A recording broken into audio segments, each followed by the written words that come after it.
Listo. Acabo de iniciar la grabación. Buen día con todos. Voy a compartir mi pantalla y por favor me confirman si logran verlo, ¿sí?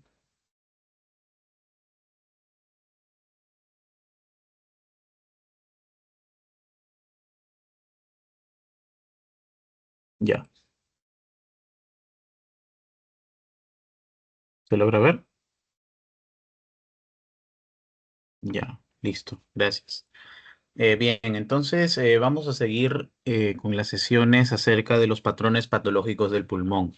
Ya hemos visto el patrón patológico alveolar, donde el ejemplo más clásico, ¿no? Viene a ser la neumonía, ¿no? Porque la neumonía es el llenado de exudado dentro de los alvéolos, ¿no? Es decir, le cambias la densidad de aire por líquido que viene a ser el exudado, ¿no? Ese viene a ser un patrón patológico. Luego se tiene el patrón pleural el patrón atelectásico, donde no llega aire al pulmón y como el pulmón tiene presión negativa, pues se termina colapsando, ¿no? También hemos visto el patrón intersticial, que principalmente se da en esos pacientes que reciben noxas constantemente a lo largo de su vida, ¿no? Como un paciente fumador crónico, como un paciente que tiene una enfermedad ocupacional, entre otros, ¿no? La misma polución, ¿no? Contaminación del medio ambiente. Ahora vamos a ver dos más, ¿ya? El patrón destructivo y el patrón pleural. Acá el más importante, bueno, de hecho los dos son importantísimos, ¿ya? Ya que el patrón pleural es uno de los más comunes, por no decir el más común, junto al alveolar, ¿no? Y el patrón destructivo es bastante común en el Perú, principalmente porque una de las causas más comunes de patrón destructivo en el Perú va a ser la tuberculosis. Ya es decir, Diego, destructivo se refiere a que el parénquima pulmonar se destruye, se necrosa, entre otros. Sí, a eso se refiere. ¿Ok? Vamos a ver cada uno de los subtipos que tienen estos patrones patológicos del pulmón. ¿Ok? Ya, vamos a empezar con el patrón pleural. Recuerden que nosotros tenemos un espacio pleural, ¿no? Tenemos dos capas de pleura, por así decirlo, una que está pegada al pulmón, que viene a ser la pleura visceral, y otra que está pegada como tal hacia afuera, ¿no? Que es la pleura parietal. Ya son dos pleuras que tenemos cubriendo el pulmón. Ahora, entre ambas pleuras va a haber un espacio pequeño que normalmente se tiene líquido, ¿ya? Normalmente hay líquido, pero hay de 0,1 a 0,5 aproximadamente por kilo de peso de líquido pleural normalmente. Y eso es importante, ¿por qué?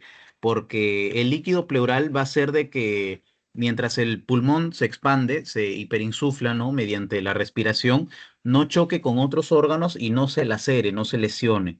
Ya, entonces va a servir como amortiguador principalmente. Ya, principalmente, pero tiene otras funciones, ¿no? Pero es la que más se conoce. Entonces, ¿qué es lo que pasa cuando en la pleura, en el espacio pleural, hay otro tipo de líquido o hay una exageración de líquido? ¿A qué me refiero con otro tipo de líquido? Por ejemplo, puedes tener en la pleura pus y se llama piotórax, ¿verdad? Puedes tener sangre y se llama hemotórax, ¿ya? También puedes tener trasudado, puedes tener exudado, puedes tener agua, entre otros. ¿Ya? Depende obviamente de la patología, pero todos te van a revelar un patrón pleural, ¿ya? Que va a revelar la presencia de líquido y no solo líquido, sino aire, ¿ok? Y recuerden esa diferencia de densidades. El líquido en una radiografía ustedes lo van a ver blanquito, radiopaco, mientras que el aire lo van a ver de la densidad del pulmón, ¿no? O incluso más fuerte, porque recuerden que el pulmón está constantemente irrigado y eso hace que no sea completamente negro. En el caso del aire va a ser totalmente negro. ¿Ya? Y van a ver la diferencia. Y también es importante acá tener en cuenta las leyes de gravedad. El líquido o el agua, ¿no? Por gravedad siempre se va a ir hacia abajo, ¿no? En un paciente. Cuando le tomas una incidencia posterior anterior, ¿no? Vas a ver que el agua se va a ir hacia abajo, ¿verdad? Mientras que el aire no tiene esa ley de gravedad que se va a terminar yendo hacia abajo, sino que va a terminarse yendo hacia arriba, va a flotar, va a irse hacia los exteriores. Y ahí es así como ustedes, por ejemplo, van a poder diferenciar un derrame pleural con un neumotórax, que también es una de las patologías de pulmón más comunes que existen en el Perú, ¿no? Y también en los inmunosuprimidos, ya que vamos a ver de que ese neumotórax está altamente relacionado con una bacteria que es bastante común en los inmunosuprimidos, ya que es el Pneumocystis jirovecii, ¿ya? Pero hablando de patrón pleural en general, ¿no? Lo que les decía, existen dos pleuras como tal, una que está pegada al pulmón, que viene a ser la pleura visceral, y otra que está hacia afuera, que es la pleura parietal, ¿ya? Ambas en sí van a proteger el pulmón. Y también el líquido que va a estar dentro, que recuerden es de 0,1 a 0,5 centímetros cúbicos, ¿no? Por kilo de peso, eh, se va a encontrar entre las dos pleuras para amortiguar, ¿no? Las posibles lesiones del pulmón cuando éste se hiperinsufle, ¿ya? Es lo normal que debe haber, lo normal que debe haber. Sin embargo, cuando existe más, ya vamos a estar frente al patrón pleural. No solo puede haber aire, no solo puede haber agua, recuerden, también puede haber aire. Y no solo puede haber uno u otro, sino que pueden haber los dos. Y cuando hay los dos, ya se le denomina hidroneumotórax. Y acá va a haber un signo importantísimo, que también lo vamos a ver, que va a ser el de el nivel hidroaéreo. ¿A qué se refiere hidro con agua, no? Y aéreo a aire. Es decir, por gravedad el agua va a estar hacia abajo y el aire va a estar arriba. Y va a haber una línea hidroaérea, se le llama, y línea hidroaérea horizontal perfecta, por así decirlo. O sea, va a estar bien delimitada. Lo contrario es en el derrame pleural y en el neumotórax, que no va a estar delimitada y no va a tener una dirección así específica. ¿Ya? Entonces, recuerden, como el derrame pleural es agua, ¿ya? Como el derrame pleural es agua, se va a ver blanco y por lo tanto ustedes tienen que buscar en el pulmón, por la parte de abajo, ¿ya? Por la parte de abajo ustedes tienen que buscar radiopacidades por la densidad de agua, ¿ya? Luego, el neumotórax, la radiolucidez. ¿Por qué? Porque el aire tiene una densidad oscura, totalmente oscura, negrita. Por lo tanto, ustedes van a buscar en la periferia del pulmón, porque no se rige por la gravedad, o sea, no va a ir hacia abajo. Ustedes van a buscar en la periferia del pulmón, ¿no? Una zona radiolúcida, totalmente negra. Ya van a ver que el negro del pulmón va a ser totalmente diferente al negro de un neumotórax. Se van a poder diferenciar bastante bien, ¿ok? Y obviamente todo esto tiene que estar de la mano con su examen físico, ¿no? Si todo disminuye, si todo disminuye, si hay matidez, o sea, si hay disminución del murmullo vesicular, si hay matidez, no sé, en la base derecha ustedes ya piensan en derrame pleural, pero si tienen, por ejemplo, un timpanismo, ¿no? Que aumenta el murmullo vesicular, ya ustedes piensan en neumotórax, ¿no? Obviamente todo tiene que ir de la mano con su examen físico, ¿ya? Y es más, ustedes pueden tener un patrón pleural, pero eso no significa que ustedes ya definieron el diagnóstico. ¿Ok? Ustedes con el patrón radiológico y la clínica del paciente van a llegar a una presunción diagnóstica. El diagnóstico ya atraviesa más que nada los exámenes de laboratorio. Si ustedes encuentran a un paciente con derrame pleural, ¿qué es lo primero que le piden, por ejemplo? Una toracocentesis, ¿no? Correcto, para poder evaluarles ese líquido pleural, ya que ese líquido pleural puede ser exudado y estar frente a una infección, ¿no? Por TB, por ejemplo, por cualquier bacteria adquirida en la comunidad. Ustedes pueden encontrar un trasudado, ¿verdad? Y ese trasudado puede estar de la mano a que el paciente tiene una insuficiencia cardíaca, tiene un síndrome nefrótico a nivel del riñón, no sé, tiene cirrosis, entre otros. Puede estar de la mano tranquilamente, ¿ok? Y ustedes pueden encontrar también, incluso en el líquido pleural, células tumorales. Diego, ¿un cáncer puede producir un derrame pleural? Sí, tranquilamente lo puede producir. El más común en causarlo es el adenocarcinoma de pulmón, para que lo tengan presente. ¿Ya? Si ustedes tienen o sea, si ustedes ven una condensación, una masa como tal, que sospechan que es cáncer y el paciente debuta con un derrame pleural, un derrame pulmonar, lo más probable es que sea un adenocarcinoma de pulmón. ¿Ya? Pero no solo eso, incluso también puede haber líquido inflamatorio, ¿no? Puede haber líquido inflamatorio propio de la policerositis que causan las enfermedades autoinmunes, generalizadas principalmente, como el lupus eritematoso sistémico o la artritis reumatoide. Ven la gran cantidad de diagnósticos diferenciales que pueden tener con solo un patrón pleural, un patrón radiológico. Es por eso que ustedes no pueden llegar a un diagnóstico así por así al momento de tener un patrón radiológico pleural. Y es así cuando tienen un patrón radiológico intersticial, cuando tienen un patrón radiológico, no sé, destructivo, atelectásico, no pueden llegar a un diagnóstico al 100% o un diagnóstico certero. Solo pueden tener un diagnóstico presuntivo. Eso han preguntado en dos ocasiones, por ejemplo, en los exámenes, ¿ya? Para que no lo tengan ahí, para que lo tengan ahí presente siempre. ¿Ya, chicos? Bien. Bueno, vamos a ver estos tres. Ya el derrame pleural, el neumotórax y el hidroneumotórax. ¿Ok?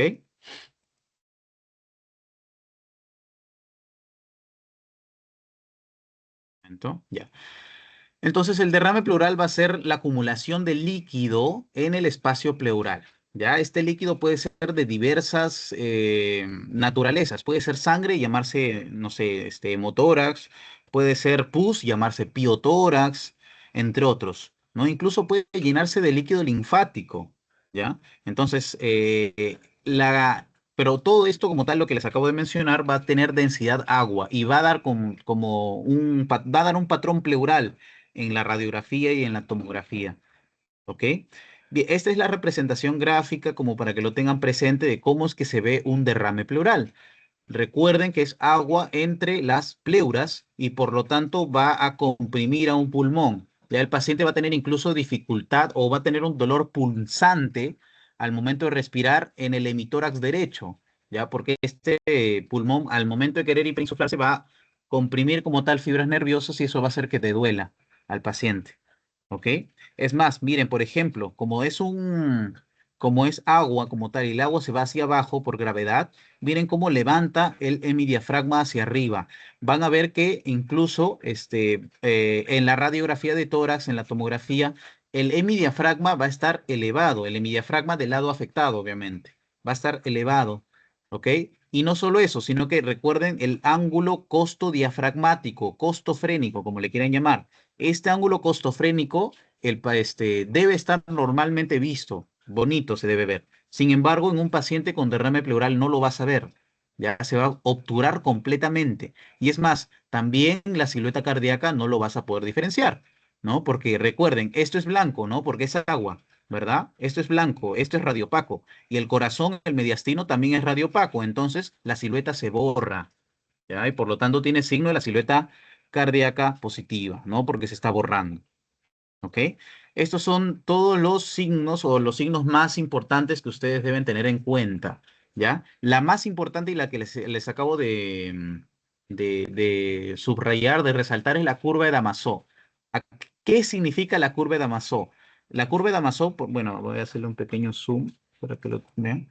Ya miren, la curva de Damasó viene a ser como que esta pequeña curva que se ve, que por encima se ve pulmón y por debajo ya se ve totalmente radiopaco, ¿no? Totalmente blanco. Ya, esta pequeña curva se le denomina Damasó y es casi patognomónico de un derrame pleural. ¿Ok? Vamos a ver acá un ejemplo. Esta es la curva de Damasó clásica para que lo tengan presente. ¿Ya? Por ejemplo, es un pulmón normal. No, lo de acá arriba es pulmón normal, pero miren todo lo que está abajo, es totalmente blanco. ¿Ustedes logran diferenciar, por ejemplo, la silueta cardíaca? No. Es más, el mediastino, toda la silueta cardíaca está desviada hacia el lado contrario. ¿Por qué? Porque esta agua hace un efecto de masa, ¿verdad? Hace un efecto de masa y está desviando todo el corazón hacia el lado izquierdo del paciente. Este pulmón izquierdo está normal. Incluso se ven los ángulos costofrénicos.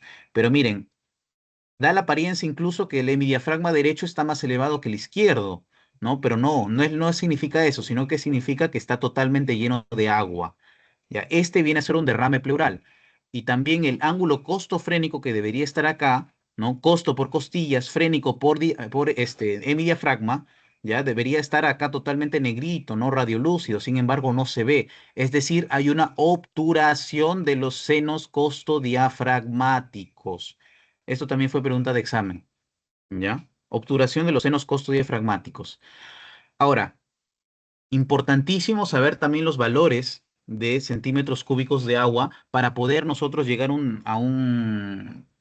básicamente para nosotros poder tener certeza de que estamos viendo algo o no. Es decir, ustedes van a poder ver el signo de Damasó o incluso la obturación de los senos costodiafragmáticos, ¿ya? A partir de los 250 centímetros cúbicos. Es decir, ustedes van a poder diagnosticar con una radiografía anterior, ¿ok? Un derrame pleural a partir de los 250 centímetros cúbicos de agua. Es decir, si ustedes tienen menos, no lo van a poder diagnosticar. Ya a eso estoy llegando. ¿Qué más? Cuando ustedes también quieren realizar diagnóstico de derrame pleural, pero es menos y ustedes están sospechando al 100% de que sí es, le pides otra incidencia, una incidencia que es echada hacia un lado, ¿no? Perdón, que es la de cúbito lateral, ¿verdad? Es esta de acá. Cuando ustedes tienen esto, van a ver el agua hacia abajo, ¿no? Todo esto es agua, ¿no? Todo esto es agua por gravedad. El paciente está echado así, entonces el agua se va hacia abajo, ¿verdad? Entonces, cuando ustedes tienen una imagen positiva de esta incidencia en decúbito lateral, ¿ok? Ustedes necesitan por lo menos 150 centímetros cúbicos. ¿Ok? 150 centímetros cúbicos, 125 aproximadamente, ¿ya? Caso contrario, incluso de las tomografías, ¿ya? La tomografía es mucho más sensible que una radiografía, como para que la tengan presente. Si ustedes quieren diagnosticar en una tomografía un derrame pleural, necesitan por lo menos 70-75 centímetros cúbicos. ¿Ok? Y muchísimo mejor. Y el gold estándar para el diagnóstico de derrames pleurales, y ténganlo muy en cuenta esto, ¿cuál va a ser? La ecografía. ¿Ok? La ecografía. ¿Por qué? Porque basta con 5 centímetros cúbicos en la ecografía, o bueno, en el derrame pleural para diagnosticarlo. O sea, más de 5 centímetros cúbicos ya puedes diagnosticar un derrame pleural. Entonces, la ecografía va a ser el gold estándar para el diagnóstico de derrame pleural. No es la tomografía ni tampoco es la radiografía. Sin embargo, recuerden, la unidad básica en emergencia, en cuanto a radiología, siempre va a ser perdón, en cuanto a radiología, siempre va a ser la radiografía posterior anterior y la lateral, ¿no? Pero cuando sospechan de un derrame, le pides una de cúbito lateral, etcétera. ¿Ya? La tomografía, importante también mencionarles, va a determinar incluso a veces la causa, porque ustedes puedes tener esta vista, ¿no? Que viene a ser un derrame pleural, que ya viene a ser mediano, ¿no? Porque está obturando básicamente la mitad del pulmón derecho, ¿no? Mientras que este viene a ser algo chiquito, ¿no? Solo está obturando el ángulo costodiafragmático. Este viene a ser uno mínimo. ¿Ya? Pero la tomografía tiene la principal importancia. ¿Por qué? Porque la tomografía te puede determinar causas. Por ejemplo, tú en la tomografía, bueno, en la radiografía te puede salir esto. En la radiografía te puede salir esto, ¿verdad? Pero en la tomografía ustedes pueden ver condensaciones, espacios muertos para sospechar tal vez de TB. Ustedes pueden ver condensaciones de tumores para sospechar de cánceres, entre otros. Entonces la tomografía es más sensible por ese lado. Pero para el diagnóstico de derrame pleural, incluso para guiar la toracocentesis, va a ser la ecografía, ya que es la más sensible. Necesita por lo menos 5 cc al cubo para poder llegar al diagnóstico. Entonces acá unimos, ¿no? La gran mayoría de técnicas de imagen para poder llegar al diagnóstico, ¿no? Ah, y recuerden que la toracocentesis, la guía siempre dice que la toracocentesis debe ser ecoguiada. Es decir, la ecografía tiene que ir viendo dónde es que está la, el derrame pleural para que ustedes terminen haciendo la toracocentesis. Pero no siempre se hace eso, ¿no? Porque a veces hay falta de disponibilidad, ¿no? En los hospitales, en pabellón, principalmente en zonas de Minsa, hay falta un poco. Pero la guía dice que sí, debe ser ecoguiada la toracocentesis, ¿no? ¿Ya? Igualmente la artrocentesis, igualmente la evacuación del líquido acítico, todo eso, la paracentesis, ¿no? Todo eso debe ser ecoguiado. Para eso nos sirve la ecografía. ¿Ya? Y recuerden que o sea, los ecos en el agua sí pasan, ¿ya? Los ecos en el agua sí pasan. Es por eso que el agua se ve anecogénica, no se ve como tal un rebote de sonido, un rebote de masa, porque sí pasa todo el sonido. No sé si me dejo entender. Por lo tanto, no va a tener color, va a ser totalmente negro. Ahí está, esa es la mejor respuesta. Va a ser totalmente negro, ¿ok? El líquido del derrame pulmonar, ¿ya?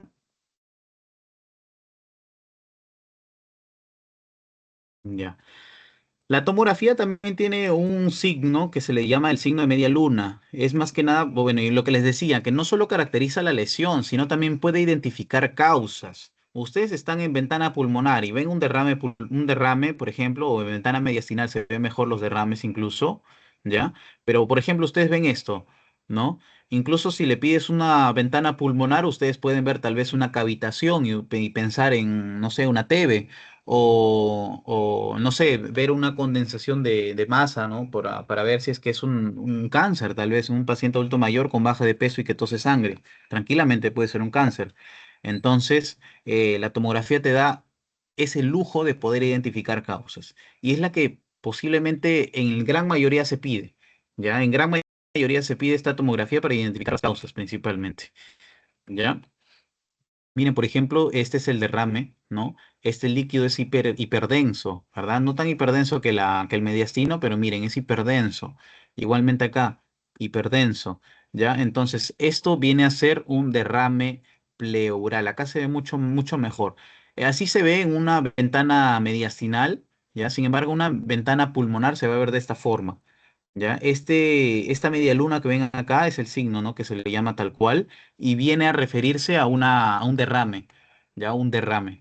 Recuerden que la tomografía está, en principio, ¿qué planos son? Son planos axiales, ¿ya? Son planos axiales o transversales, es decir, le estás cortando básicamente así, ¿no? Así te está dando la imagen.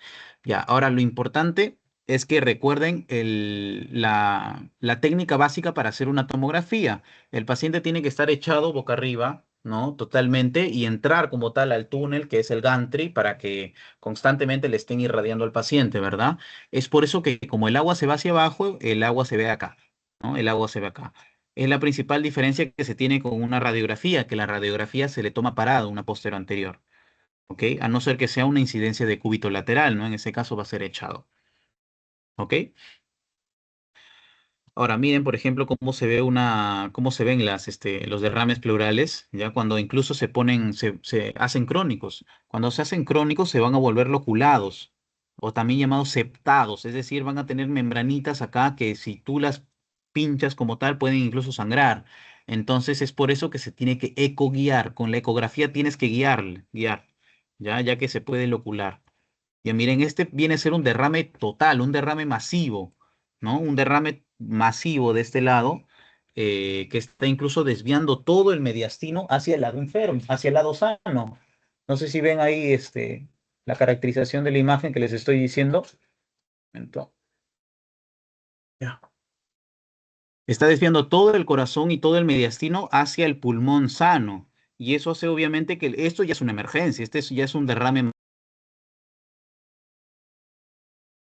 Perdón, se le conoce como ya un derrame masivo. Y estos pacientes requieren de toracocentesis evacuatoria. ¿Ya? Es la diferencia entre una toracocentesis diagnóstica. ¿Ya? Por ejemplo, si te viene un paciente con ya una insuficiencia respiratoria, el paciente está taquipneico, tiene tirajes, ¿no? Utiliza los músculos intercostales, los rectos abdominales, utiliza el esternocleidomastoideo que lo están viendo en la inspección. Entonces ya está entrando una insuficiencia respiratoria, está usando tirajes, los músculos accesorios. Entonces, ¿qué le piden? Le piden en principio una imagen, una radiografía, y ustedes van a ver que casi todo el pulmón, en este caso todo el pulmón izquierdo, va a estar blanco, va a estar blanco. Le hacen su examen físico, no va a poder echarse hacia ese lado porque se va a ahogar, ¿no? Le hace su examen físico todo, disminuye el murmullo vesicular, tiene matidez al momento de hacer la percusión, etcétera. Entonces, ustedes ya están como que casi así certero de que tiene un derrame pulmonar. Le pides al 100% una toracocentesis evacuatoria, ya que estos pacientes pueden complicarse mucho más. Ya pueden complicarse mucho más. Caso contrario es, por ejemplo, estos pacientes que tienen tienen mucho menos derrame pulmonar. Cuando ya tienen mucho derrame pulmonar, ahí sí ya le pides una toracocentesis evacuatoria. Si no, lo puedes dejar tranquilo por un momento, obviamente en reposo y demás, ¿no? Y miren, una hipodensidad ocupando todo un hemitórax, básicamente, ¿no? Todo el hemitórax izquierdo está siendo ocupado por agua. ¿Ya? Entonces, esto es obviamente patológico. Y miren, el corazón, que debería estar en la línea media, está yéndose para el lado sano. Eso es un efecto de masa, por ejemplo. No es un efecto de retracción. El efecto de retracción se ve principalmente en, en la telectasia. Ya no se olviden. Más se tiene ya. Esa es solo una representación clásica, ¿no? De un derrame pleural. ¿Ok? Derrame pulmonar, derrame pleural es prácticamente lo mismo.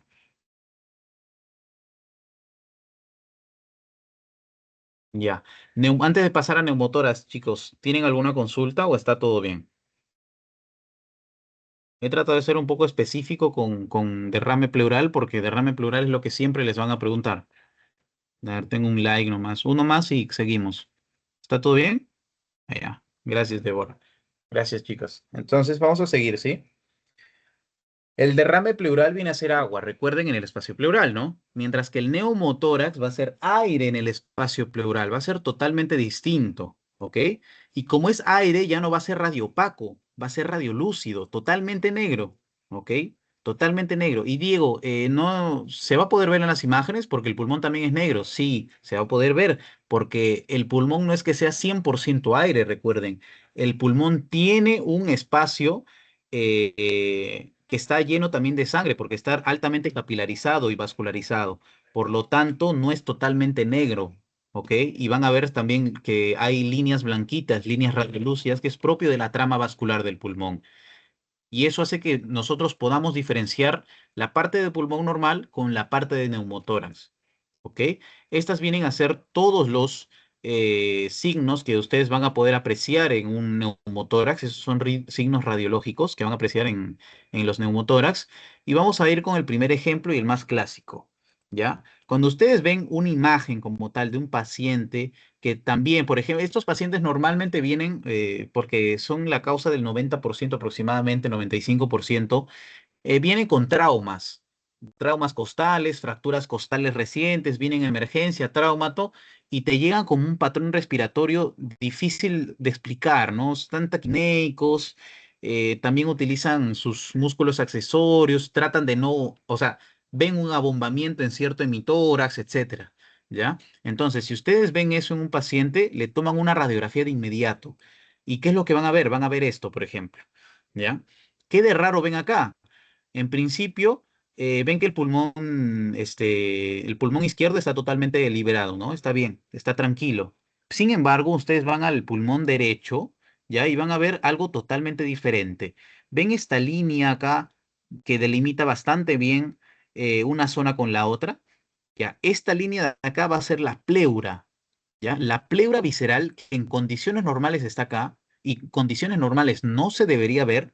Esta pleura va a ser la pleura visceral y se va a poder ver y va a diferenciar el espacio de pulmón normal, que está hacia adentro, está medial, y el neumotórax, que va a ser el aire por completo. Es decir, ven la diferencia de negro que hay acá con la diferencia de negro del pulmón, ya es totalmente diferente. Ya en una radiografía se va a ver así. Incluso hay mejores ejemplos como para que lo puedan ver. Recuerden que el neumotórax va a tener bueno, dos divisiones en cuanto a sus causas. Se va a tener el neumotórax primario, que es lo que yo les menciono, que son los traumatismos, politraumatismos, etcétera, mientras que también se tiene el neumotórax secundario, que está todas estas enfermedades que ustedes ven acá. ¿Ok? Todas estas enfermedades que ven acá. Principalmente, ¿cuáles son las que causan neumotórax? Ya va a ser el EPOC, el enfisema, la tuberculosis, la neumocistis girovechi, la neumonía necrotizante y también las neoplasias. Siempre, por lo menos en Perú, tengan presente estas causas como posibles ocasionantes de la patología del paciente. ¿Ya? Por ejemplo, si un paciente te viene con ya un diagnóstico de TB que está en tratamiento irregular, ya piensas que es por TB, ¿verdad? Piensas que es por TB. Si ves un paciente que es fumador crónico, que ya tiene un diagnóstico previo por espirometría de EPOC, pues ya piensas que es un EPOC o incluso un enfisema. Por ejemplo, si ves un paciente delgado, totalmente chupado, con un tórax en tonel totalmente grande, ¿no? Prominente, ya piensan tal vez que es un enfisema, por ejemplo, ¿no? Que está causando el neumotórax. Por otro lado, si ves un paciente código blanco, ¿no? VIH positivo, ¿no? De larga data, de tratamiento irregular, lo principal es pensar en estos pacientes que son inmunodeprimidos, incluso los que son pacientes oncológicos, también se debe pensar en esto, pacientes trasplantados también se debe pensar, o en tratamiento crónico con corticoides, esas personas que tienen enfermedades autoinmunes que se tratan con corticoides de manera crónica, también puede ser causado por Pneumocystis jirovecii. Tienen que tener en cuenta esta bacteria siempre, ¿ya? la neumocistis Girovechi o también llamada neumocistis carini, ya que es lo mismo, Pero es una enfermedad infecciosa bastante común incluso en los pacientes inmunosuprimidos, ¿ok? En los pacientes inmunosuprimidos. También la TB, no dejen de lado la TB, incluso más común es la TB que la neumocistis, pero la neumocistis es una causa importante también. Ya saben que la TB se trata con el esquema clásico, ¿no? Normal, no ser que sea a no ser que sea resistente, ¿no? Y mientras que la neumocistis girovechi se va a tratar con cotrimoxazol. Es uno de los pocos antibióticos que se pueden usar en los pacientes inmunodeprimidos. No es, es por eso que el cotrimoxazol no se debe usar, ¿no? El cotrimoxazol, o sea, el trimetoprim sulfametoxazol o el cotrimoxazol, que es lo mismo, viene a ser el clásico Bactrim, que ustedes seguramente lo han escuchado, ¿verdad? El Bactrim es un antibiótico que es muy usado realmente. En los pacientes inmunosuprimidos es bastante usado. Se utiliza, por ejemplo, para, para tratar a las coccidas intestinales, ¿no? Como menos el Cryptosporidium, ¿no? Pero cistoisospora, ciclospora, todos esos te va a tratar el cotrimoxazol. No solo eso, sino que te puede tratar otras patologías que se encuentran en otros órganos. El cotrimoxazol en pacientes inmunosuprimidos es muy importante, pero las farmacias no lo regulan. Cuando ustedes van a la farmacia y le dicen que tienen, por ejemplo, una enteritis, una colitis, ¿no? O sea, están con diarrea, etcétera, ¿no? O incluso fiebre, ¿qué es lo primero que te van a decir? O incluso tos, ¿no? La clásica tos y fiebre, que es normalmente que es la gripe. ¿Qué es lo que te van a decir? Tómate antibiótico, ¿verdad? Y entre los antibióticos que más les dan va a ser la amoxicilina clavulánico y el Bactrim, porque el Bactrim te funciona prácticamente en todos lados. Sin embargo, eso genera resistencia, solo para que lo tengan presente. No den Bactrim así por así. No se da incluso en las guías Bactrim a todas las infecciones. ¿Se le podría dar? Sí, pero se reserva para los pacientes inmunosuprimidos. Ya hay que pensar en ellos también, ¿no? Porque ellos son los que más se infectan de patologías para darles un alcance, por ejemplo, para incluso las meningitis, también en los pacientes inmunosuprimidos se utiliza el Bactrim, el sulfametoxazol, el trimetoprim. Entonces, ven lo importante que es, ¿no? Entonces, habiendo dicho eso, miren, por ejemplo, la imagen de acá. Entonces, la área periférica, ¿no? Porque no va a ser agua, sino que va a ser aire, se va a ir hacia los extremos. Ya la área periférica como tal va a ser negra, va a ser totalmente radiolúcida. Y el negro del aire va a ser totalmente diferente al negro del parénquima pulmonar. Y esa es la principal diferencia. ¿Ok? Y es lo que deben de poder diferenciar al momento de ver una imagen, ¿ya? No solo eso, va a haber una línea que delimite como tal la área negra del aire, del neumotórax, con la área negra del pulmón. Y esta línea va a representar a la pleura visceral, va a ser visible, lo que en condiciones normales, como este pulmón izquierdo, no se va a ver. ¿Qué más se tiene? Un hemidiafragma aplanado que se puede ver. Ya, el muñón pulmonar en el pulmón afectado, incluso en el pulmón que no está afectado, también se puede ver. Recuerden, el muñón pulmonar es es aquella por donde entran los bronquios, por donde entra la arteria y por donde sale la vena. Eso es el muñón, básicamente. Ya, eso se va a ver de una manera bastante peculiar y vamos a ver si tenemos una imagen de eso. Ya miren, este es el pulmón como tal, ¿no? Bueno, una representación gráfica bastante, bastante, bonita, ¿no? Como para que tengan en cuenta cómo es que se ve perdón, un neumotórax. Ya igualmente acá, esto es aire, por lo tanto, empuja, ¿no? No solo el agua empuja, sino que también el aire te puede empujar, hace un efecto de masa, ¿ok? Vamos a ver si es que tengo una imagen de muñón pulmonar más adelante. Ya miren, por ejemplo, esta es atención. ¿A qué se le denomina tensión? Cuando está afectando prácticamente todo el pulmón. Esto de acá es el muñón, por ejemplo. El muñón pulmonar. No siempre se ve, en la gran mayoría de veces se ve. Lo que ustedes deben buscar es el muñón, la radiolucidez, que es diferente a la del pulmón normal, y este, la pleura. Ya la pleura también es importantísima. Entonces, si ustedes tienen esta imagen, ven prácticamente todo el pulmón derecho negro. Ahora dirán, esto es normal, Diego, el pulmón es negro, ¿verdad? Es radiolúcido. Compárenlo con el otro pulmón. Miren el otro pulmón, tiene trama vascular. ¿Este de acá tiene trama vascular? No, no tiene trama vascular. Entonces estamos frente a un neumotórax. Atención. ¿Ya? Estos pacientes requieren obviamente de un tratamiento de inmediato, ¿no? Porque son los pacientes que llegan a emergencia con insuficiencia respiratoria, ¿verdad? Ahora miren esta imagen también, ventana pulmonar, ¿ya? En ventana pulmonar, ¿no? ¿Cómo es que se ve el aire hacia arriba? Ya el aire hacia arriba, porque el aire no va contra la gravedad, ¿cierto? El aire no va contra la gravedad. Y si ustedes ven aire hacia arriba, porque recuerden que el paciente está echado, ¿no? Incluso acá se ven las vértebras del paciente. El paciente está echado boca arriba, entonces el aire se va a ir hacia arriba, ¿verdad? Y ahora, si es que ustedes notan un poquito la parte baja del pulmón derecho del paciente, van a ver también una zona que está totalmente, bueno, no total, es poquísimo, ¿no? Poquísimo, pero está lleno, o bueno, está un poco ocupado de líquido, ¿verdad? Entonces, Diego, ¿es un hidroneumotórax? Sí, es un hidroneumotórax, pero lo que más sobresale en esta imagen, obviamente, va a ser este aire de acá, que es el neumotórax, ¿ya? Pero está camino a ser un hidroneumotórax tranquilamente, ¿ya? Por lo tanto, sí es un hidroneumotórax, pero lo que quiero que ustedes vean es el aire de acá, el aire de arriba, el neumotórax principalmente. Y la diferencia, que les recalco siempre cuando hacemos patrón pleural a los chicos, que la diferencia de negros que hay. Por ejemplo, este negro del aire es totalmente negrito, totalmente hipodenso. Mientras que el pulmón va a ser negrito también, sin embargo, no va a tener la misma densidad que el aire exactamente. ¿Por qué? Porque está lleno de vasos linfáticos, porque está lleno de vasos sanguíneos, etcétera. Ya es la principal diferencia. ¿Ya? Y siempre tengan en cuenta esto, porque si no se van a confundir o no van a llegar a los diagnósticos certeros. Igualmente acá se ve muchísimo mejor el muñón, miren. Miren, bien, ya, miren, ustedes díganme, según esta imagen, ¿qué pulmón está afectado? ¿El izquierdo o el derecho?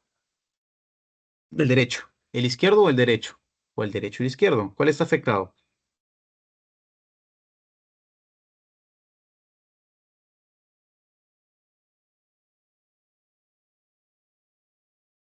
¿Alguien?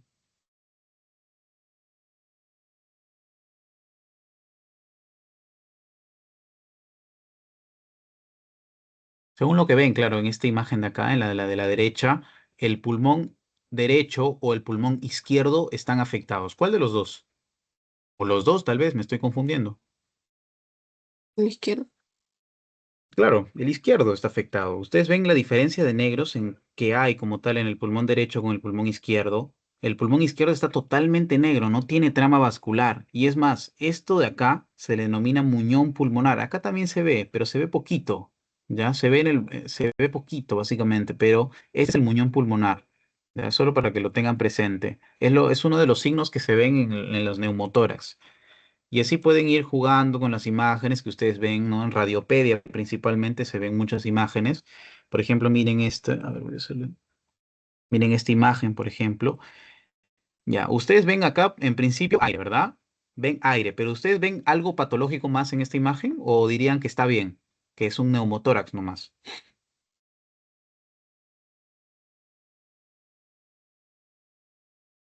Porque recuerden que no solo les puede aparecer un neumotórax, sino que también les pueden aparecer otras patologías, ¿no? Otros patrones eh, patológicos de pulmón. Entonces, si saben que tienen ya a principio un neumotórax, ¿no? Es obvio que se tiene acá un neumotórax por la diferencia de negritos que tienen. Sin embargo, ¿ustedes me dirían que tiene otro patrón radiológico acá o no?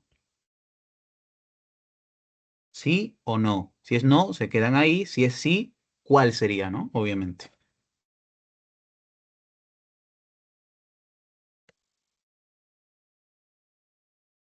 ¿Alguna que se anime?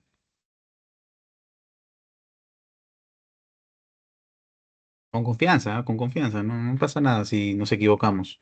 La cosa es corregirlo acá, ¿no?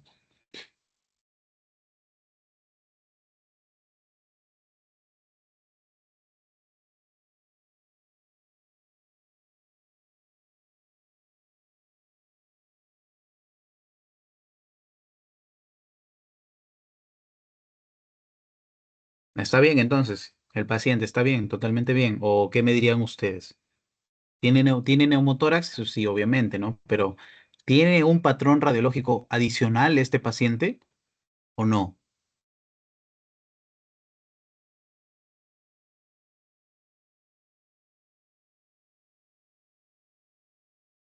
A ver, nosotros vimos patrón alveolar, patrón atelectásico y patrón intersticial. De ahí ya no se vayan por las ramas, ¿ok? ¿Tiene patrón, no sé, atelectásico? No, no se le ve atelectasia. No se le ve atelectasia, ¿no? ¿Tiene patrón intersticial? Tiene un poco de patrón intersticial, ¿verdad? Tiene un poco de patrón intersticial lineal principalmente, pero que ya está siendo camino y reticular también. Pero sobre todo tiene patrón alveolar, chicos, chicas. Tiene patrón alveolar. ¿Ya? Miren este pulmón, esta parte del pulmón también. Está totalmente blanco, está hiperdenso. Posiblemente este sea una neumonía que ha causado un neumotórax. ¿Ven que la tomografía les puede ayudar a derivar, les puede ayudar a llegar a la causa?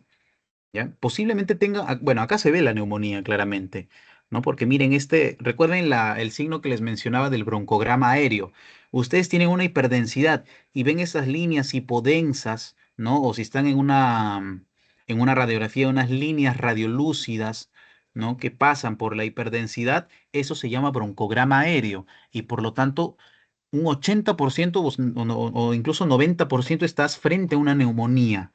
Y ahí miren esto, está hiperdenso y se ven las líneas negritas, hipodensas, por lo tanto es un broncograma aéreo.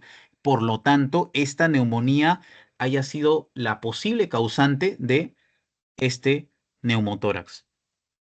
Es más, este neumotórax está llegando a partes blandas, porque miren esto de acá. O sea, ven la caracterización de la lesión que te puede dar una tomografía. Miren este espacio de acá. A ver, no se puede hacer más zoom. Pero miren el espacio de acá, está totalmente, es interesante, ¿no? Como el aire está llegando acá y hay un espacio entre estos dos. Es posible que esté comprometiendo las partes blandas o incluso acá haya habido una lesión, ¿ya? Una lesión, ¿no? No sé, por arma blanca, una bala, etcétera, pero pudo haber habido una lesión. Una arma blanca, más probable, porque si fuera una bala, el pulmón estaría lacerado, obviamente, dañado. ¿Ok? Y bueno, se tienen más imágenes por acá, que también cuando se tiene un neumotórax a tensión y ustedes lo ven en una radiografía, ¿ya? En algunos casos, este neumotórax a tensión va a desviar el mediastino tanto hacia el lado sano por efecto de masa, ¿no? Que ustedes van a poder ver la columna, el clásico signo llamado signo de la columna desnuda. Es lo más clásico que se tiene, ¿ok? ¿Y qué es lo que se busca acá en estos casos? Recuerden, ¿no? Toda la línea que divide como tal el negro del aire con el negro del pulmón, ya que es la pleura visceral, debe ser visible, ¿verdad? Esta radiolucidez que se ve acá al exterior del pulmón, que está prácticamente ocupando todo el pulmón, y bueno, el muñón pulmonar que no se termina de ver al 100%, ¿no? No se termina de ver al 100%. Ya bien, esta tomografía igual, ¿no? Este viene a ser el neumotórax.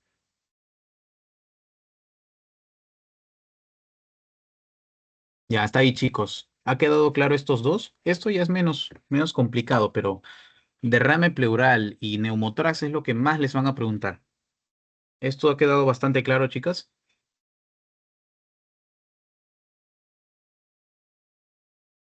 Listo. Genial. Entonces vamos a seguir con hidroneumotórax, que es la combinación de ambos que les acabo de mencionar, ¿no? Combinación de derrame con la combinación, bueno, combinado con neumotórax. Ya, es decir, la línea hidroaérea. Va a haber radiolucidez del aire y radiopacidad del agua. ¿Ok? Es la principal característica de acá. Y lo que acá deben quedarse es con el nivel hidroaéreo horizontal, axial, transversal, como le quieran llamar. ¿Ya? Esto. Algo así, un zoom. Esto es a lo que voy.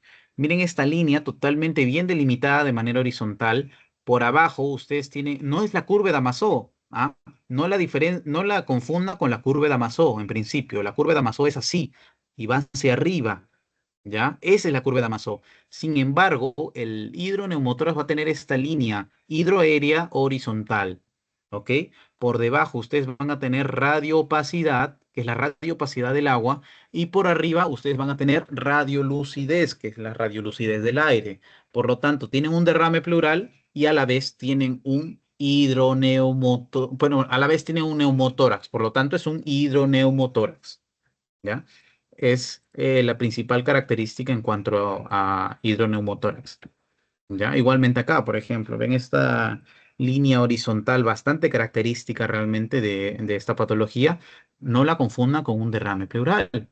El derrame pleural y la curva de Damasceno va a ser más elevada, va a ir, empieza así, pero se va elevando constantemente. ¿Ya? Esa es la curva de Damasceno. ¿Ok? Mientras que obviamente en el derrame pleural vas a tener esto y hacia arriba van a tener un pulmón que es vascularizado. Pero en este caso, mira el pulmón, no está vascularizado, está negrito. Es negro, es diferente al otro pulmón, que el otro pulmón es sano. Es la principal diferencia. Igualmente acá, ¿no? O sea, perdón, básicamente estos son los signos. Este es el signo clásico que ustedes van a ver, ¿no? En el hidroneumotórax. ¿Cuál es la causa principal de hidroneumotórax? Accidentes, ¿ya? Accidentes o a veces incluso infecciones, pero son menos comunes. Lo más común son los accidentes, ¿ya? No se tiene. Ya, por ejemplo, estas imágenes, ya, a ver, ¿cómo les puedo decir? Miren, esta imagen de acá, en principio, ¿qué técnica de imagen es? ¿Qué me dirían ustedes? ¿Qué técnica de imagen es? O sea, ¿es una tomografía, es una radiografía, es una resonancia, es una ecografía? ¿Qué me dirían ustedes? ¿Qué técnica de imagen es?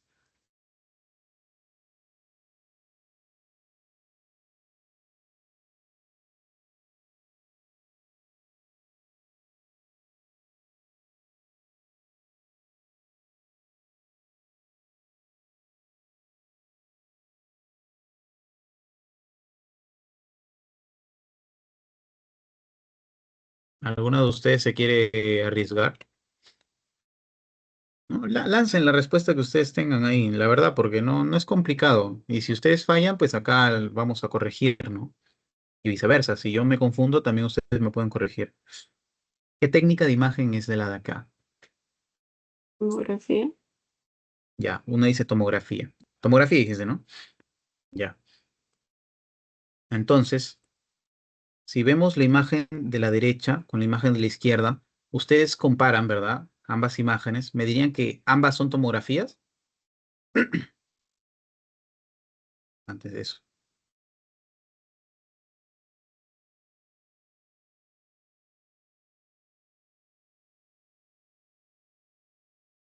Recuerden, por ejemplo, lo que les decía, ¿no? Como la tomografía no te ve partes blandas, ¿cierto? ¿A qué me refiero con partes blandas? Me refiero con la grasa, me refiero con el músculo y la piel más que nada. Ya me refiero a eso. Entonces, sabiendo eso, ¿no? Eh, Vemos la imagen de la derecha y van a ver que las partes blandas prácticamente no se van a ver bien, ¿no? Y cuando no se ven las partes blandas bien, estamos frente a una tomografía. Entonces, Diego, quiere decir que la imagen de la derecha es una tomografía y también la imagen de abajo, porque la imagen de abajo no te ve las partes blandas, ¿no? Entonces estamos frente a una tomografía. Entonces sí, la de la derecha y la de abajo es una tomografía. ¿Ya? Pero Diego, la de la izquierda sí ves las partes blandas, ¿verdad? Las puedes caracterizar tranquilamente, ¿no? Ves bien los huesos, las intercepciones, los cartílagos, entonces lo ves todo, ¿verdad? Entonces, ¿esta es una tomografía? No, no es una tomografía, es una resonancia. Ya siempre cuando quieren diferenciar entre una tomografía y una resonancia, miren las partes blandas, siempre para que no se confundan, porque es lo normal. La verdad que yo también en mi primer año yo me confundía muchísimo. ¿Esta es una resonancia? ¿Es una tomografía? No lo sabía, no lo sabía mucho diferenciar, hasta que aprendí lo de las partes blandas, ¿ya? Porque yo trataba de diferenciarlo por cómo se veía el órgano, y verle el órgano prácticamente no ayuda mucho, ¿verdad?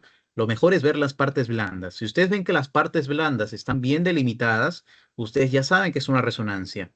Pero si ustedes tienen una imagen así parecida, ¿no? Del mismo plano que es axial, transversal, pero lo ven así, de esta forma, que las partes blandas no se ven blanquitas, no tienen lujo de detalle, entonces estás frente a una tomografía.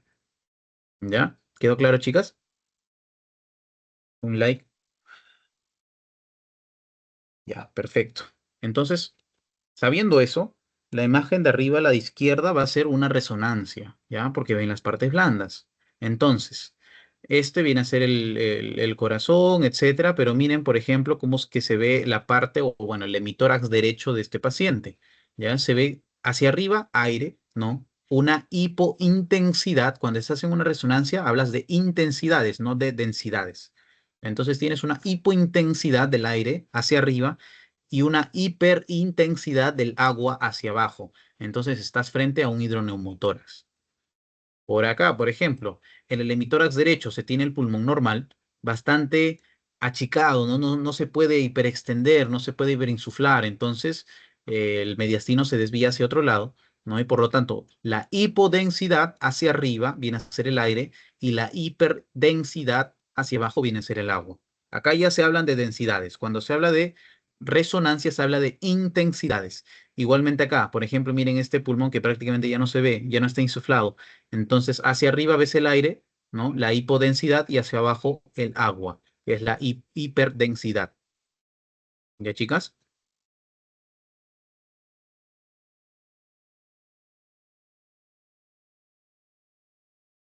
Ya, un momento. Ya. Antes de pasar al patrón destructivo, ¿tienen alguna consulta respecto al patrón pleural? ¿O está todo bien?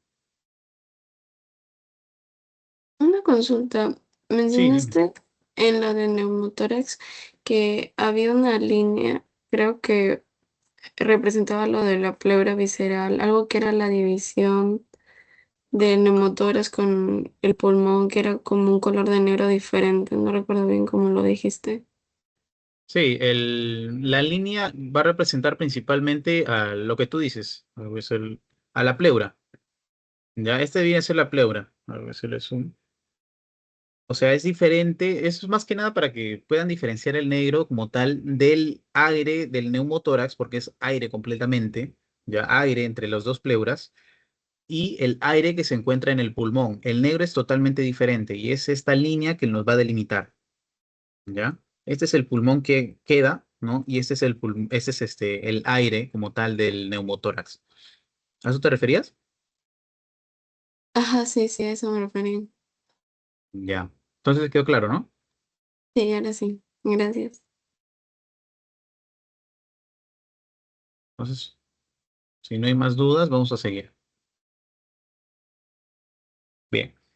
Vamos a hablar un poco de patrón destructivo. Este es un poco más corto, no se preocupen. El patrón destructivo entonces va a ser básicamente el corazón, no, el pulmón muerto, el pulmón necrosado, isquémico, dilatado, una bronquiectasia, etcétera. O sea, la arquitectura destruida. Ese es el patrón destructivo. ¿No? Incluso puede ser idiopático, pero normalmente tiene causas, ¿no? El patrón destructivo tiene sus causas. Ahora, este es el clásico ejemplo de patrón destructivo, ¿no? Vienen a ser cavernas hacia arriba, ¿no? Esto de acá viene a ser un espacio muerto, un espacio lleno de aire, ¿verdad? Un espacio lleno de aire. Entonces, el pulmón, o sea, es diferente al neumotórax, ¿no? El neumotórax ustedes van a ver aire hacia afuera, ¿no? Un negro totalmente diferente. Pero, por ejemplo, si ustedes tienen un pulmón totalmente lleno, hiperinsuflado, pero ven un espacio mucho más negro en el medio del pulmón, ya saben de que eso viene a ser un espacio muerto, un espacio, un patrón destructivo, ¿no? A ver, vamos a ver. Estos van a ser los tres tipos de patrón destructivos que vamos a ver, ¿ya? La bulla o bula también se le llama, la cavidad y el neumatocele. Todos estos tienen la principal diferencia en cuanto a la pared, ¿ya? En cuanto a la pared. Por ejemplo, y obviamente la regularidad en tal de sus paredes o de su forma. Por ejemplo, la bulla va a tener una forma bastante característica, va a ser básicamente un óvalo, va a ser un círculo incluso casi perfecto. Entonces, eso va a ser una bulla. Sin embargo, esta no va a tener pared, no va a tener pared. Es decir, ustedes van a ver obviamente los bordes tal cual, bien delimitaditos, pero la pared me refiero con que no va a haber una diferenciación en densidades. ¿Por qué? Porque en la cavidad sí va a tener una pared, pero la pared va a ser totalmente gruesa. ¿Ya? Va a ser totalmente gruesa. Y ustedes van a tener el espacio muerto, que es negro, que es hipodenso, que es radiolúcido de la cavidad. Sin embargo, va a tener una pared irregular que es totalmente gruesa y se va a ver blanca, se va a ver radio opaca, se va a ver hiperdensa. ¿ya? Mientras que por otro lado se tiene el neumatocele, que posiblemente sea el espacio muerto más grande de los tres, ¿ya? Sin embargo, este va a tener una pared bien finita, bien delgadita y bien regular, ¿ya? Y también el neumatocele va a ser prácticamente un círculo cuasi perfecto, ¿ok? Importante también mencionar que el neumatocele normalmente son rezagos de las bronconeumonías a nivel de los niños, ¿ya? Y obviamente tiene que recibir seguimiento, ya que el tratamiento no siempre es necesario. Realmente en la mayoría de los casos el neumatocele se reabsorbe y termina generando, bueno, termina obviamente llenándose de parénquima pulmonar normal. Sin embargo, la bulla y la cavidad no. Los pacientes viven con bulla y cavidad constante a lo largo de su vida.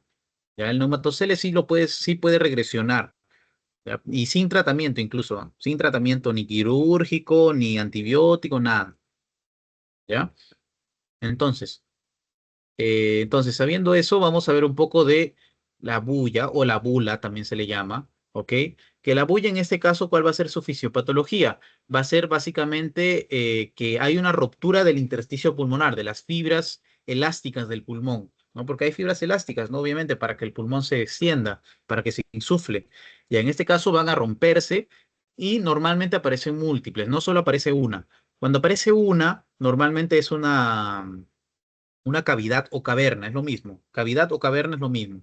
Sin embargo, la bulla va a ser diferente. Normalmente aparecen varias, ¿ya? Como acá, miren. Hacer un pequeño zoom. Miren, por ejemplo, la densidad del pulmón, que incluso esta densidad es patológica, ¿ah?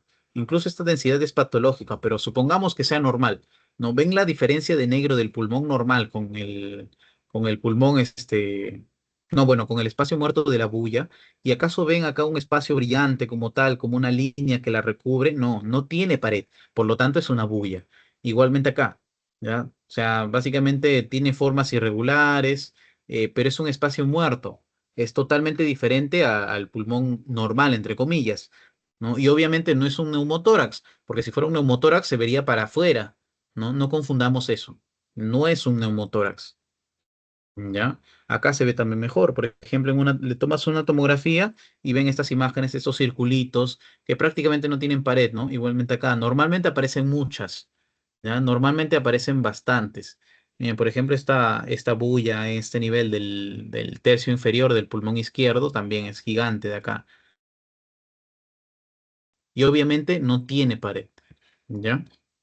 Igualmente acá, ¿no? O sea, básicamente las bullas se van a ver de esta forma. Es la principal diferencia. Solo recuerden que como son espacios muertos, están llenos de aire, ¿verdad? Y como están llenos de aire, estos van a hacer de que en las imágenes se vean hipodensas, totalmente hipodensas o radiolúcidas en una radiografía, ¿ok? Y obviamente no tienen pared, no tienen pared, y recuerden eso siempre. ¿Por qué? Porque vamos a ver que la cavidad o la caverna va a ser totalmente diferente.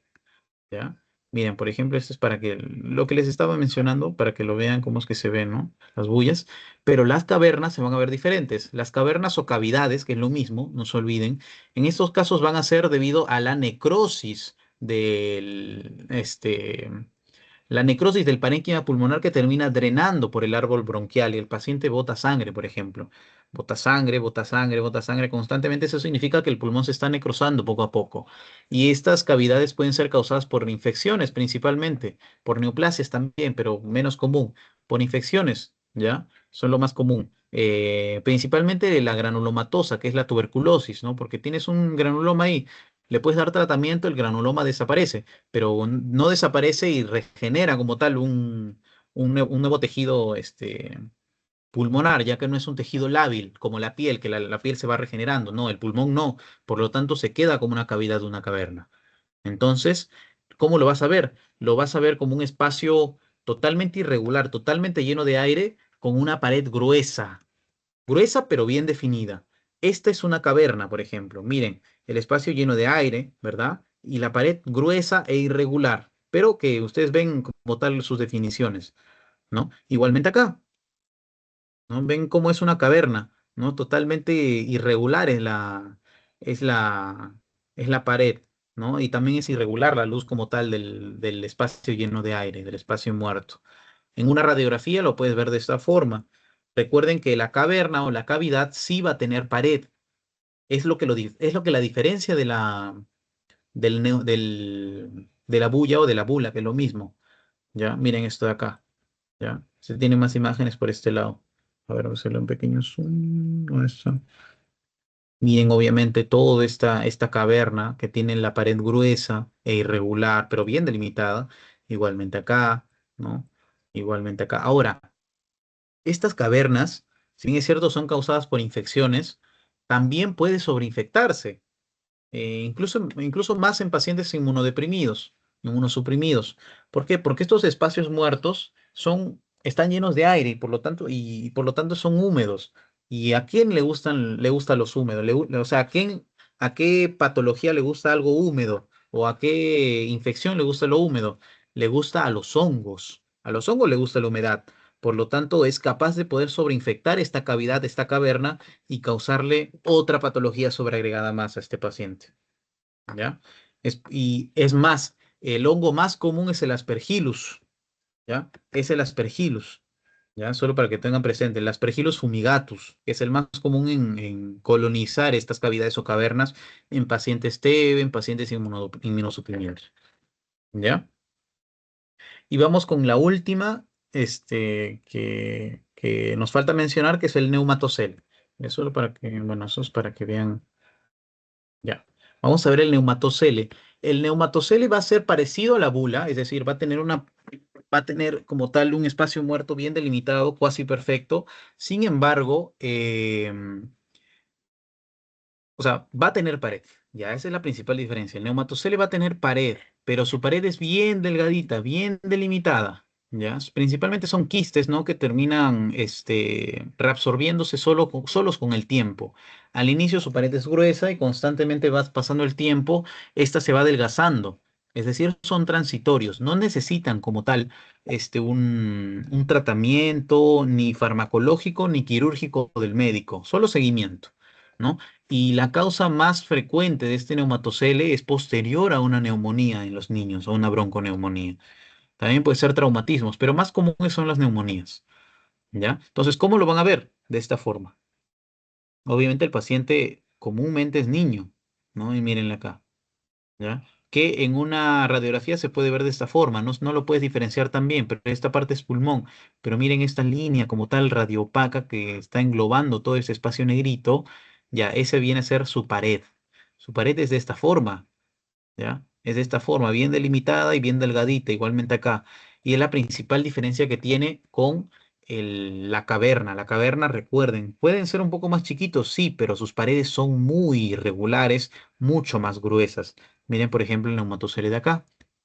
Recuerden que se reabsorbe por sí solo. Si ustedes ven esto, por ejemplo, y llegan a la conclusión que es un neumatocele, no le hacen nada al pacientito, porque incluso el tratamiento puede ser más perjudicial para él que la misma patología, entre comillas, ¿no? Porque se reabsorbe solo. O sea, son transitorios, ¿ya? Es la principal diferencia con la caverna y la bulla. La bulla ni la caverna son transitorios. Esos se quedan a lo largo de la vida del paciente, ¿ok? Entonces, en conclusión, la bulla no tiene pared, la caverna tiene una pared irregular, gruesa, y el neumatocele tiene una pared regular, delgada, ¿ya? En principio, la principal diferencia. ¿Ya? Es lo que los va a diferenciar a todos, básicamente, en cuanto al patrón destructivo.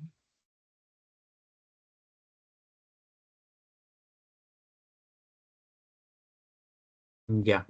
Esto va a ser lo último que vamos a ver, pero hasta ahí, patrón destructivo, ¿ha quedado claro, chicas?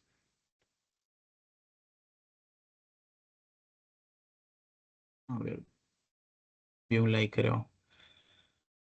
O sea, tuberculosis, lo he puesto acá porque tuberculosis te puede dar todo, ¿ya? No solo te va a dar un patrón destructivo, también te puede causar un patrón pleural, un derrame, un neumotórax, te lo puede causar tranquilamente. ¿Qué más? Te puede causar neumonías, tranquilamente también te puede causar neumonías, patrón alveolar, te puede causar atelectasias también, eh, etcétera. Te puede causar patrón intersticial con el patrón miliar, ¿no? Que estábamos viendo también esa vez de la tuberculosis miliar.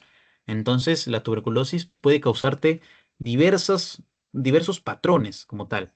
diversos patrones. Es por eso que acá vamos a ver un poco sobre lo que es la TB y cómo va a afectar al pulmón, las diversas formas en que afecta al pulmón. Recuerden que la TB, en principio, va a ser causada por el bacilo de Koch. ¿Ya? El bacilo de Koch que va a ser transmitido por un paciente bacilífero, es decir, que tose constantemente y que expulsa los bacilos mediante la tos, incluso no solo por la tos, sino que también al cantar, al hablar o al estornudar, también puede expulsar los bacilos. ¿Ya? Y más aún si se encuentra a nivel de la laringe, el bacilo de Koch o a nivel pulmonar, ya que son los más bacilíferos esos pacientes. ¿Ok? Entonces, se tiene un paciente bacilífero y y a otra persona que se termina contagiando, ¿no? Esta tuberculosis va a terminar llegando hacia los alvéolos, incluso se van a internalizar frente a los alvéolos para que estos puedan evitar el perdón, se tenga que internalizar en estos macrófagos alveolares para que puedan evitar el sistema inmune. De esta forma los evita, ¿ya? Y peor aún, si el paciente no tiene sistema inmune como un paciente inmunodeprimido, pues va a causar va a llegar a los vasos sanguíneos, va a irse de manera miliar, va a irse a una TB multisistémica, etcétera, ¿no? Pero en prima es así, ¿no? Entonces, se tienen dos principales exposiciones. Se tiene la TB primaria y la TB postprimaria, ¿ya? La TB primaria, ¿a qué se refiere? A un paciente que está sometido, que ha sido expuesto por primera vez al bacilo de Koch, ¿verdad? Al bacilo de Koch. ¿Ya? Y esto te puede causar diversas patologías o diversas presentaciones en principio, ¿ya? Se tiene principalmente esta que se le conoce, perdón, que se le conoce como linfadenopatía. Esto aparece principalmente en los niños. Esos niños que, por ejemplo, viven en las quintas o que viven en las calles o que son obligados por sus padres a salir por necesidad, poder trabajar, estos pacientes pueden someterse o pueden contagiarse incluso por primera vez, o pueden por primera vez de tuberculosis pulmonar, ¿ya? Y eso es lo que les va a causar la linfadenopatía. Está presente en el 96% de los niños que son diagnosticados con TB, solo para que lo tengan presente. ¿Y qué es lo que se va a ver? Estos ganglios iliares, ¿ya? Los ganglios iliares aumentados. Y da la apariencia de que sea totalmente blanquito, ¿no? De la densidad del mediastino, radiopaco. Esa es la principal diferencia. Como si fuera un muñón pulmonar, sin embargo, no hay un neumotórax. Esa es la linfadenopatía. ¿Ya? Entonces aumenta el tamaño de los ganglios ciliares pulmonares y principalmente es en el lado derecho. ¿Por qué? Porque el bronquio derecho es el más corto frente al izquierdo. ¿Ya? Normalmente aparece en el derecho. Dos tercios de los casos aparecen en el derecho y en el tercio restante aparecen en los dos. ¿Ya? Solo para que también lo tengan presente. ¿Qué más se tiene? Esta linfadenopatía se puede calcificar. ¿Ya? En principio, la linfadenopatía se va a poder calcificar y te va a dar una enfermedad parenquimal. ¿A qué me refiero con enfermedad parenquimal? Una TB primaria te puede causar una cicatriz a nivel externa del pulmón, una cicatriz que se va a ver así, una pequeñez radiopaca de acá, irregular.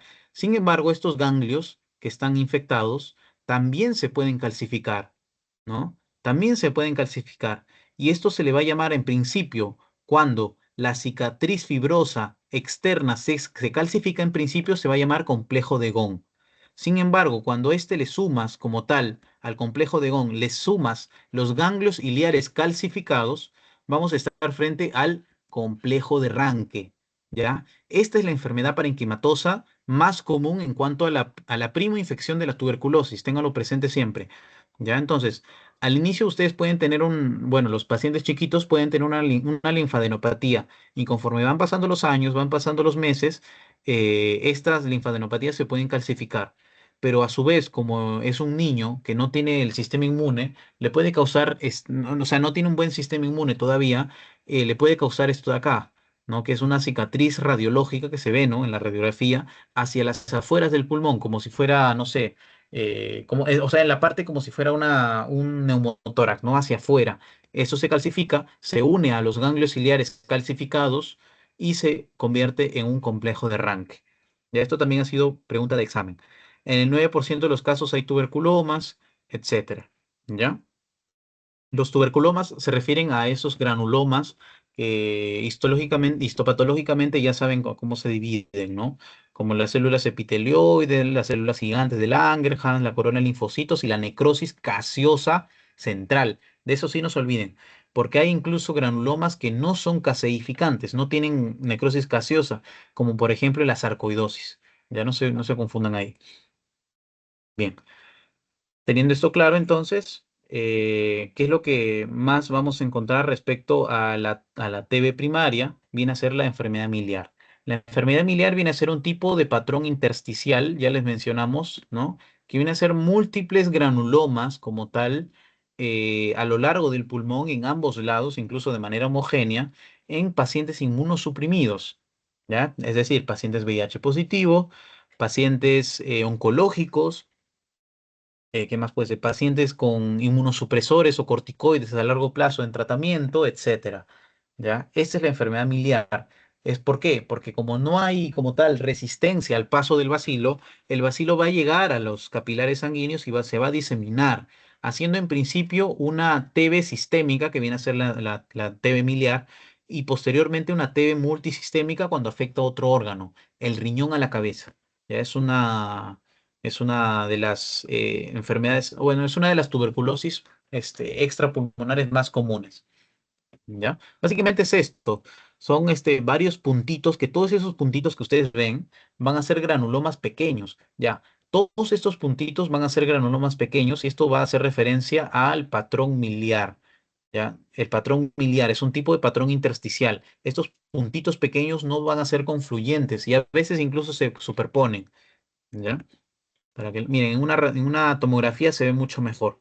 Varios puntitos blancos, puntitos hiperdensos como tal. Incluso ven esta pequeñez de acá. ¿Ya? Esta pequeñez de acá es importante también porque la tuberculosis es muy común para causar bronquiectasias. Es decir, la dilatación anormal del bronquio hace que se vea así, una bronquiectasia bastante gruesa, ¿no? Un bronquio muy grueso. ¿Ya? Que incluso esto también se puede sobreinfectar de patologías como los hongos. ¿Ok? ¿Qué más se tiene? Sí, ya, vamos a pasar a la postprimaria. Por ejemplo, tienes un paciente que ya le ha dado la prima infección de la tuberculosis, ¿no? ¿Pero a qué se refiere con TB postprimaria? Se refiere a un paciente que tiene la TB latente, en principio latente, ¿ya? Y que se reactiva, ¿no? Un paciente, por ejemplo, un niño que va avanzando, tiene su TB, pero se le pone de manera latente, ¿ya? Latente. El sistema inmune ya maduró, entonces lo pone latente. Sin embargo, más adelante, no sé, por X razones, el paciente, por ejemplo, está desnutrido. Y por esa misma desnutrición se inmunosuprime y esto causa que la TB se reactive. Ya cuando causa esta reactivación viene a ser una TB postprimaria, ¿ok? Y en la TB postprimaria vamos a poder encontrar de todo, ¿ya? De todo. Ahí sí viene de todo, literalmente. Miren, podemos encontrar en principio cavernas, ¿no? Enfermedad parenquimal, ¿no? Tal vez podemos encontrar neumonías también tranquilamente. ¿Qué más vamos a poder encontrar? Miren, patrón alveolar difuso, propio de una bronconeumonía, puede causar también la TB pulmonar postprimaria. Luego también puede causar cavernas, cavitaciones, tranquilamente, ¿ya? ¿Qué más puede causar? Ya, esto se le conoce, miren, importante también mencionar, perdón, se me mutea cada rato, se puede llamar diseminación broncógena y da un patrón muy característico llamado patrón en árbol en brote. ¿Ya? Se refiere a que básicamente hay una infección que está pasando por viento bronquial y esto está haciendo que dilate como tal los bronquios y cause pequeñas bronquiectasias, bronquiectasias y van a ver estas imágenes como si fuera un árbol ramificándose, ¿no? Es por eso que tiene ese signo de árbol en brote. ¿Ya? Básicamente el foco infectado se abre la vía aérea y se disemina por la vía endobronquial. No es patognomónico, importante, pero refleja que la enfermedad está activa. En camino a ser una neumonía, también importantísimo, un patrón alveolar. ¿Ya? Pero no solo va a causar esto, sino que también puede causar derrames. Esto es un derrame, por ejemplo, un derrame pulmonar, un derrame pleural, tranquilamente. ¿Qué más también puede causar? Puede causar más cavitaciones, ¿no? Cavernas, bullas, pero estas cavitaciones se pueden complicar, ¿ya? Estas cavitaciones se pueden complicar. Miren, por ejemplo, voy a meterle un pequeño zoom. Por ejemplo, un paciente viene ya con un diagnóstico de una caverna. Ya sabes que tiene una caverna por su historia clínica, etcétera, ¿no? Sin embargo, le tomas un, bueno, el paciente viene con fiebre, etcétera, viene con tos, tal vez, y le tomas una radiografía y ves esta imagen. ¿Sabías que tenía una caverna arriba, ¿no? En el pulmón derecho, en el ápice. Sin embargo, este ya no es una caverna, porque ha cambiado la densidad, ¿verdad? Si fuera una caverna sería totalmente negra, ¿verdad? Sin embargo, ahora se ve blanquita. ¿Esto qué significa? Significa que se ha sobreinfectado, ¿ya? Se ha sobreinfectado. ¿Y cómo sé que se ha sobreinfectado y que esta es una caverna? Porque miren esta pequeña media luna que se ve acá, ¿no? Que se ve totalmente negrita, ya, este viene a ser aire, el aire que resta. Y miren, por ejemplo, si le haces una tomografía, se va a ver de esta forma. El aire y la sobreinfección. Esto se le conoce como micetoma. El signo de media luna es propio del micetoma y es una complicación de una cavidad.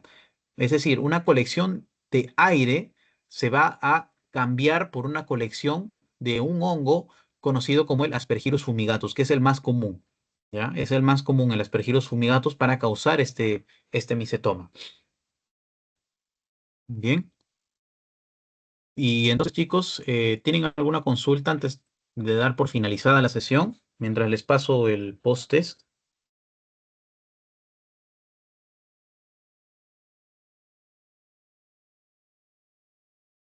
¿Está todo bien, chicas?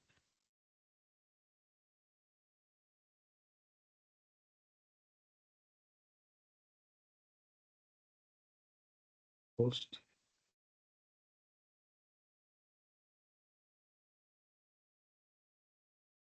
Ya. Le acabo de pasar por el grupo de WhatsApp. Acabo de pasar el post-test para que lo resuelvan. Bien, chicas. Entonces, si no hay otra inquietud, otra duda, pues damos por finalizada la sesión, ¿sí? Tengan muy buen día y nos vemos el sábado.